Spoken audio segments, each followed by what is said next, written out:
सतगुरु की साजी निवाजी प्यारी साध संगत जी, प्यार और सत्कार से कहना धन निरंकार जी।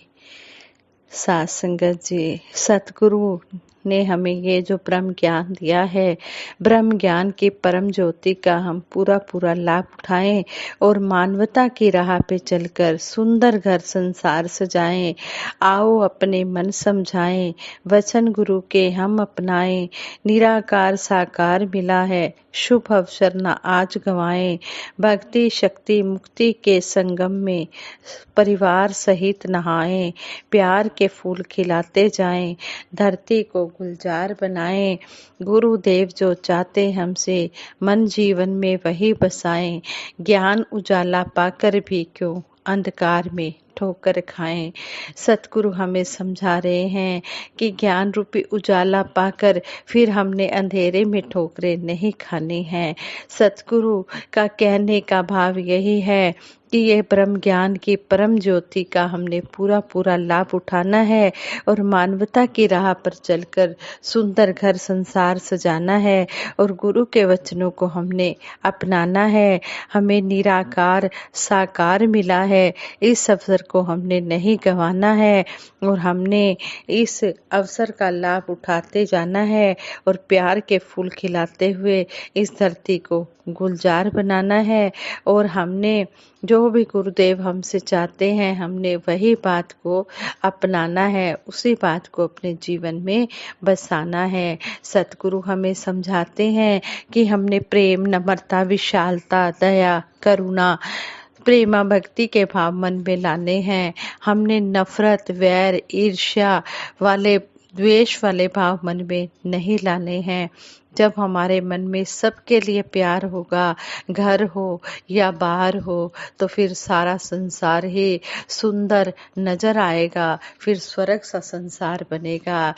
संगत जी, हमें सतगुरु माता सुदीक्षा जी महाराज भी हर पल यही समझाते हैं कि हमने अपने बड़े बुजुर्गों का भी आदर सत्कार करना है। जो हमारे घर में बड़े बुजुर्ग हैं, हमने उनकी भी केयर बहुत अच्छे से करनी है, उनका भी आदर सत्कार करना है। घर में जो परिवार के मेंबर हैं, वो भी इस निरंकार का ही रूप हैं। हमने सभी को इस निरंकार का रूप मानते हुए, सभी को संत महात्मा मानते हुए सभी का आदर सत्कार करते चले जाना है। साथ संगत जी, एक संसारिक स्टोरी है, इसमें समझाया गया है कि हमने बड़ों की इज्जत करनी है। किस तरह एक पोते ने अपने प्यार के द्वारा अपने दादा को इस अपने ही घर में सम्मान अपनी माता जी से दिलवाया। साथ संगत जी कहते हैं, जब से पत्नी सुभद्रा यानी कि दादी सुभद्रा दादाजी को छोड़कर गई थी, उनकी कदर बहुत कम हो गई थी। बस एक पोता मोनू ही था जो उनके आगे पीछे दादाजी दादाजी करता रहता। शुरू से ही उसे अपने दादाजी से बहुत लगाव था। कहते हैं कि पान का डिब्बा और मोनू जब भी इन दो चीजों को देखते तो उन्हें दादाजी को अपनी पत्नी सुभद्रा की याद आ जाती। उनकी आदत थी खाने के बाद पान चबाने की। सुभद्रा की ड्यूटी थी उन्हें खाने के बाद पान का बीड़ा लगा कर देने की। अपने पति के इस शौक को पूरा करने में उसे आनंद आता था। कभी काम में बिजी होती और अचानक याद आ जाता कि पान का बीड़ा नहीं लगाया, तो सुभद्रा जी दौड़ी चली आती, कहती, अरे आज तो मैं आपके लिए बीड़ा लगाना भूल ही गई, और झट से बनाकर पान दे देती। आज पत्नी को स्वर्ग सिधारे पूरा 1 महीना हो गया था और इस 1 महीने से ही उन्होंने पान को हाथ तक नहीं लगाया। ना ही किसी ने ध्यान रखने की कोशिश की कि खाने के बाद उन्हें पान की जरूरत होती है। बस एक पोता मोनू ही बचा था जो इस घर में उनका ध्यान रखता था। आज वह आकर बोला, दादाजी आप अब पान क्यों नहीं खाते? ये शब्द सुनकर दादाजी को अपनी पत्नी सुभद्रा की याद आ गई। दादाजी ने कहा, बेटे पहले तुम्हारी दादी दादाजी को पान बनाकर देती थी तो क्या आपको, मोनू ने कहा, तो क्या आपको पान का बीड़ा बनाना नहीं आता? यह कहकर मोनू जल्दी से पान का वही पुराना डिब्बा उठा लाया और उसे खोलते हुए बोला, अरे दादाजी, इसमें तो पान ही नहीं है। दादा ने कहा, बेटा, तुम्हारी दादी अपने साथ पान भी तो ले गई। कहते हुए उनकी आंखों में आंसू आ गए।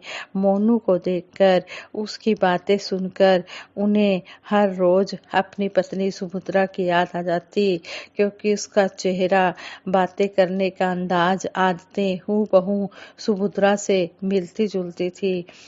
पोते की जो आदतें थी वो अपनी दादी से मिलती जुलती थी। और जो उनकी रामदीन जी की बहू थी मिथिला, मिथिला ने भी अपने कदम बाहर निकालने शुरू कर दिए थे। अपनी सास के ब्रह्मलीन होने के बाद बहू मिथिला ने भी अपने कदम बाहर निकालने शुरू कर दिए थे। सास के सामने जो बहू अपने ससुर को अपने हाथों से बना गरम खाना खिलाती थी, अब उसे इस बात की परवाह नहीं थी कि ससुर ने खाना खाया भी है या नहीं। एक दिन मिथिला देर रात तक बाहर से नहीं लौटी। दादाजी का भूख के कारण बुरा हाल था। मोनू उनके पास आकर बोला, दादाजी, आपको तो बहुत भूख लग रही होगी। रात के 10 बज चुके हैं और मेरी मम्मी अभी तक नहीं आई। तो दादाजी ने लाचारी के भाव में कहा, लाचारी की आवाज में कहा, हाँ बेटा, पर खाना तो तभी मिलेगा जब तुम्हारी मम्मी आएगी। मोनू समझ गया और कहने लगा, ठहरो दादाजी, मैं अभी आपके लिए खाना लेकर आता हूँ। यह कहकर मोनू अपने पड़ोसी दोस्त के यहाँ से एक प्लेट में कुछ लेकर आया और दादाजी के सामने रखते हुए बोला, दादाजी, ये आलू के परोठे बहुत पसंद है ना आपको, इन्हें खा लीजिए, आपकी भूख मिट जाएगी। और दादाजी ने कहा, तुम? मोनू कहने लगा, दादाजी, मुझे भूख नहीं है, मैंने बिस्किट खा लिए हैं। कहकर मोनू परांठे का एक कोर तोड़कर दादाजी के मुंह में डालने लगा। दादाजी से रहा न गया, क्योंकि उन्हें बहुत भूख लगी हुई थी और वह खाना खाने लगे। उन्हें खाते देख मोनू मन ही मन सोच रहा था कि 2 ही तो परांठे हैं, इनमें से मैं भी खा लूंगा तो दादाजी का पेट कैसे भरेगा। इसलिए उसने भूख न लगने का बहाना बना दिया। जब मिथिला घर आई तो मोनू बोला, मम्मी, आप कहाँ थी? मुझे जोरों की भूख लगी है। आगे से उसने कहा, मिथिला ने कहा, बेटे, मैं तो सोच रही थी तुमने रोहित के घर जाकर कुछ खा लिया होगा। मोनू ने कहा, रोहित की मम्मी ने 2 ही परांठे तो दिए थे, मैंने दादाजी को खिला दिए। अगर मैं खा लेता तो दादाजी भूखे रह जाते। मम्मी, मुझे अपने से ज्यादा दादाजी की चिंता है। यह बात सुनकर दादाजी भाव विभोर हो उठे। भूख ने उन्हें इतना स्वार्थी बना दिया था कि इतना भी नहीं सोचा था कि मेरा पोता भूखा है। दादाजी ये बात सोच रहे थे मन ही मन कि मैंने तो इतना भी नहीं सोचा कि मेरा पोता भूखा है। मुझे इतनी भूख लगी हुई थी कि भूख के आगे मुझे कुछ नजर ही नहीं आया। दादाजी आत्मग्लानि महसूस करने लगा। मिथिला ने मोनू के सामने मक्खन और डबल रोटी रखते हुए कहा, ये लो, इन्हें खा लो, तुम्हारा पेट भर जाएगा। मोनू ने अपनी मम्मी की तरफ देखते हुए कहा, और दादाजी? मिथिला ने कहा, मैं अब बहुत थक गई हूँ, खाना बनाने का मन नहीं है, और फिर तुमने इन्हें आलू के परोठे तो खिला ही दिए हैं। मोनू ने मासूमियत से कहा, पर मम्मी, 2 परोठे में दादाजी का क्या होगा? आगे से मिथिला गुस्से में बोली, तुम अपनी चिंता करो, दूसरों की नहीं। मोनू ने मक्खन डबल रोटी फेंकते हुए कहा, दादाजी नहीं खाएंगे तो मैं भी नहीं खाऊंगा। आगे से मिथिला ने बड़बड़ाते हुए कहा कि बेटा भूखा रह जाए, ऐसा कैसे हो सकता है?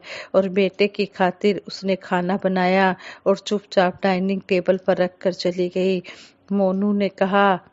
मोनू ने दादाजी का हाथ खींचते हुए कहा, दादाजी चलिए ना, हम खाना खाते हैं, बहुत भूख लगी है। दादाजी ने कहा कि बेटा तुम खा लो, मैंने तो आलू के परोठे खा लिए हैं। दादाजी यह जानते थे कि बहू को उनकी नहीं, अपने बेटे की परवाह है। मोनू कहने लगा, नहीं दादाजी, आप नहीं खाएंगे तो मैं भी नहीं खाऊंगा। मोनू जिद पर अड़ गया, जिद करने लगा तो दादाजी को उसकी जिद के आगे झुकना पड़ा और उन्होंने कहा, ये अच्छा, यह बताओ तुमने मुझसे झूठ क्यों बोला था? जब आलू के परोठे आप रोहित के घर से लाए थे तो तुमने झूठ क्यों बोला था कि तुम्हें भूख नहीं है? आगे से उसने कहा कि झूठ नहीं दादाजी, मैंने आपसे सच कहा था। मैं तो मम्मी को इसलिए सब कह रहा था ताकि मम्मी खाना बना दे। अगर मैं कह देता कि मैंने पराठे खा लिए हैं तो फिर मम्मी खाना नहीं बनाती और आप भूखे रह जाते।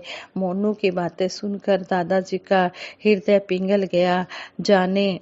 दादाजी मन में सोचने लगे, जाने इसका मुझसे पिछले जन्म का कौन सा नाता है जो यह मुझसे इतना प्यार करता है जितना मेरा अपना बेटा भी नहीं करता। सोचते हुए वह डाइनिंग टेबल पर आकर बैठ गए, सिर्फ मोनू के लिए। मोनू को खाते देख उन्होंने अंदाजा लगा लिया था कि सचमुच मोनू बहुत भूखा है, पर उनके लिए एक एक निवाला भी गले से उतारना मुश्किल हो रहा था। मोनू की 5वीं सालगिरह पर मिथिला ने एक पार्टी आयोजित की जिसमें मोनू के फ्रेंड्स के अलावा उसके ऑफिस के सभी लोगों को भी इनवाइट किया गया। सभी लोग पार्टी का मजा ले रहे थे और दादाजी घर के कोने में चुपचाप बैठे थे। मोनू ने जब देखा कि दादाजी अकेले बैठे हैं, मोनू भागकर उनके पास गया और कहने लगा, दादाजी आज मेरी बर्थडे पार्टी है, चलिए ना आप भी हमारे साथ। वह अपने दादाजी को अपने फ्रेंड्स के बीच में ले गया। नन्हे मुन्ने बच्चे दादाजी के बीच में खड़ा करके उन्हें जबरदस्ती नचाने लगे। आगे से उन्होंने दादाजी ने कहा, अरे बच्चों यह क्या कर रहे हो, मुझे डांस नहीं आता, इस उम्र में करूँगा भी क्या डांस करके, तुम लोगों की उम्र है डांस करने की, गाने की। दादाजी अपना हाथ छुड़ाते हुए बोले। बच्चों ने कहा, नहीं दादाजी, नाचने का उम्र से क्या संबंध है। मोनू भी बोला, सच दादाजी, आप नाचते हैं तो बहुत अच्छा लगता है। बच्चे एक साथ दादाजी को बहुत खुश कर रहे थे और दादाजी को बीच में बिठाकर सभी एक साथ खाना भी खाने लगे। मिथिला बहू यह सब देख रही थी। उसे उनका सबके बीच में आना अपनी इज्जत के खिलाफ लगा। उनके करीब आकर बोली, पिताजी आपकी क्या जरूरत थी यहाँ सबके सामने आने की? क्या इतना भी सब्र नहीं था? मैं वही खाना लाकर दे देती आपको। मेरी इज्जत धूल में मिला दी। मेरी इज्जत का कम से कम कुछ ख्याल तो किया होता। बहू की बातें ससुर के दिल में कांटे की तरह चुभ गई। वह बिना खाए ही वहां से उठकर जाने लगे। मोनू उन्हें जाते हुए देखकर उठकर खड़ा हो गया और कहने लगे, दादाजी कहाँ जा रहे हैं आप? मिथिला बोली अपने बेटे से, शट अप। जो अपने मुंह से दादाजी के बारे में एक शब्द भी निकालने की कोशिश की तो 24 घंटे बस दादाजी दादाजी दिमाग खराब करके रख दिया है इस लड़के ने मेरा। क्या जरूरत थी इन्हें यहाँ बुलाने की? दादाजी का स्वाभिमान जाग उठा। इस घर में वह अपनी इंसल्ट बर्दाश्त नहीं कर सकते थे। उन्होंने मन ही मन घर छोड़ने का फैसला कर लिया। अगले दिन जब मिथिला ऑफिस और मोनू स्कूल गया, दादाजी घर से निकल पड़े। मोनू ने स्कूल से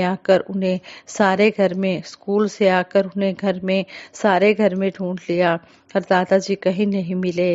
वो मोनू अपनी मम्मी से कहने लगा, मम्मी दादाजी घर छोड़कर ना जाने कहाँ चले गए हैं। ऑफिस से आते ही वह मिथिला के सामने रोने लगा।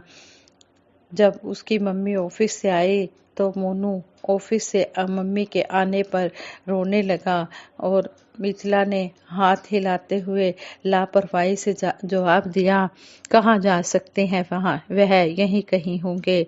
मोनू कहने लगा, मैंने हर जगह ढूंढ लिया है पर वह कहीं भी नहीं मिले हैं। सारे घर में उन्हें कहीं न पाकर मिथिला घबरा गई। खास खास जगह पर ढूंढा, रिश्तेदारों के घर फोन भी किया पर उनका कहीं पता नहीं लगा। मोनू की तबीयत अचानक ही खराब हो गई। वह यही रट लगाए रहता, मम्मी मेरे दादाजी को ढूंढ कर ला दो, उनके बिना न जी नहीं सकता। उसने खाना पीना भी छोड़ दिया, बस यही कहता, मैं दादाजी के बिना कुछ नहीं खाता, जब तक दादाजी नहीं आएंगे मैं कुछ भी नहीं खाऊंगा। उसकी जिद के आगे मिथिला को हार माननी पड़ी। काफी ढूंढने के बाद उन्हें पता चला कि इसी शहर में रहकर वह एक दुकान में काम करते हैं। जब वह उन्हें लेने गए तो उन्होंने साफ इनकार कर दिया, यह कहकर कि जिस घर में मेरी इज्जत नहीं वहां मैं नहीं रह सकता। आगे से बहू ने कहा, मिथिला ने कहा, नहीं बाबूजी ऐसा मत कहिए, मुझसे गलती हो गई है, मैंने आपका बहुत दिल दुखाया, मुझे माफ कर दीजिए। मुझे माफ कर दीजिए बाबूजी, मैं जानती हूँ, पर क्या आप मेरी गलती माफ नहीं करेंगे? मैंने जो भी आपके साथ किया वह माफी के लायक नहीं है, बाबूजी मुझे माफ कर दीजिए। मिथिला बाबूजी के चरणों में गिर पड़ी, कदमों में गिर पड़ी। बाबूजी ने कहा, मेरा नहीं तो अपने उसने कहा, मिथिला ने कहा, बाबूजी मेरा नहीं तो अपने पोते की खातिर ही घर वापस चलिए। कितना बीमार है आपका पोता, आपको याद कर रहा है, कह रहा है जब तक दादाजी नहीं आएंगे मैं कुछ भी नहीं खाऊंगा। उसकी तबीयत दिन ब दिन बिगड़ती जा रही है। मोनू का नाम सुनकर दादाजी के चेहरे पर चमक आ गई। अब वह बिना किसी शर्त पर चलने के लिए तैयार हो गए। उन्हें देखकर मोनू खुशी से उछल पड़ा, दौड़कर उनसे लिपटते हुए बोला, पता है मैं आपको कितना मिस कर रहा था, जब से आप गए हैं तब से मैंने कुछ भी नहीं खाया, चलिए ना खाना खाते हैं, बहुत जोरों की भूख लगी है। मिथिला उसे देखकर हैरान थी कि दादाजी के आने से उसकी सारी बीमारी न जाने कहाँ गायब हो गई थी। हाँ संगत जी, इस कहानी से हमें यही शिक्षा मिलती है कि हमें अपने बड़े बुजुर्गों का आदर मान करना चाहिए। वो हमारे लिए बहुत कुछ करते हैं, हमें पढ़ाते हैं, लिखाते हैं, हमें आत्मनिर्भर बनाते हैं। किस तरह हमारी खुशियों को ढूंढते हैं, हमारे बिजनेस, हमारी जॉब दिलवाने में अपना सब कुछ लगा देते हैं, तन मन धन सब कुछ न्यौछावर कर देते हैं। हमारा भी फर्ज बनता है कि जिस तरह हमारे माता पिता, हमारे बड़े बुजुर्ग हमारा इतना ध्यान रखते हैं तो बुढ़ापे में हमें भी उनका ध्यान रखना चाहिए, उनका आशीर्वाद लेना चाहिए। बड़ों का जो आशीर्वाद लेते हैं उनके घर में खुशियां ही खुशियां हर समय दस्तक देती हैं। इसलिए हमें अपने बड़े बुजुर्गों का आदर मान करना चाहिए। और सतगुरु सच्चे पातशाह भी इस बात से बहुत खुश होते हैं। जिस घर में बड़े बुजुर्ग खुश रहते हैं उस घर में ये सतगुरु निरंकार हर पल खुशियां ही खुशियां देते चले जाते हैं। हम अपने बड़ों का सम्मान करें, उनका आशीर्वाद लें, कभी भी हम किसी का भी दिल ना दुखाएं। हर एक में ये परमपिता परमात्मा का वास होता है, इसलिए हम हर एक का आदर करते चले जाएं और सभी का आशीर्वाद लेते चले जाएं। साथ संगत जी प्रेम से कहना, धन निरंकार जी।